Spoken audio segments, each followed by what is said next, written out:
यह कहानी उन लोगों के लिए है जो अपनी जिंदगी में कुछ खास बनना चाहते हैं, लेकिन अभी तक वो सफलता नहीं मिल पाई है। अगर आप भी अपनी मंजिल को नहीं पा सके तो यह कहानी आपके लिए है। इसे ध्यान से सुने, क्योंकि इसमें आपको वो सीख मिलेगी जो आपकी जिंदगी में बेहद काम आएगी। हमारी जिंदगी में जो कुछ भी है वो हमारी किस्मत की वजह से नहीं, बल्कि हम जितना डिजर्व करते हैं उतना ही हमें मिलता है। प्रकृति हमेशा न्याय करती है, चाहे वो ज्ञान हो या धन। अभी आपके पास जो भी है वो आपके लायक है। अगर आप इससे ज्यादा चाहते हैं तो आपको और काबिल बनना होगा।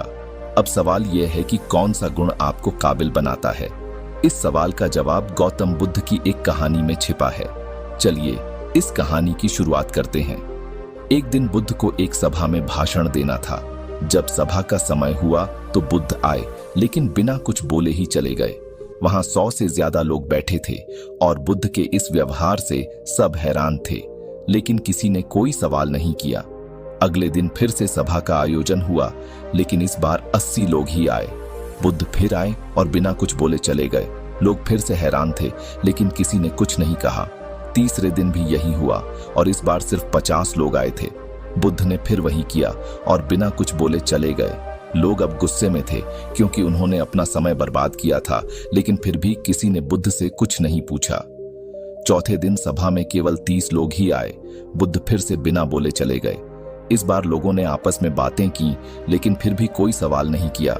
आखिरकार 5वें दिन सिर्फ 15 लोग सभा में बचे। बुद्ध आए, मुस्कुराए और इस बार उन्होंने बोलना शुरू किया। उन्होंने इन 15 लोगों को उपदेश दिया और वे सभी उनके शिष्य बन गए। किसी ने बुद्ध से पूछा कि उन्होंने कई दिनों तक बिना बोले सभा से क्यों चले गए।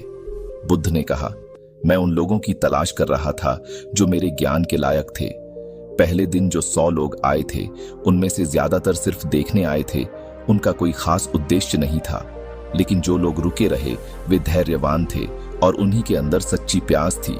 बुद्ध ने समझाया कि धैर्य ही वो गुण है जो किसी को योग्य बनाता है। चाहे आपका लक्ष्य कुछ भी हो, अगर आपके अंदर धैर्य नहीं है तो आप उसे हासिल नहीं कर पाएंगे।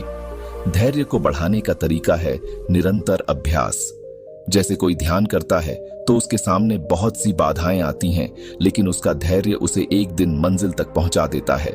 इस कहानी का सबसे बड़ा संदेश यह है कि अगर आप कुछ पाना चाहते हैं तो उसके लायक बनना होगा, और यह धैर्य और निरंतर अभ्यास से ही संभव है।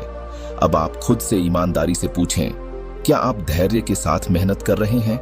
अगर आपका जवाब नहीं है तो इसका मतलब है कि आपकी असफलता के लिए आप खुद जिम्मेदार हैं। अब से धैर्य और निरंतर अभ्यास को अपनी जिंदगी का हिस्सा बनाएं और देखें कि कैसे आप अपने लक्ष्य की ओर बढ़ते हैं। अगर यह कहानी आपको पसंद आई तो इसे दूसरों के साथ जरूर शेयर करें।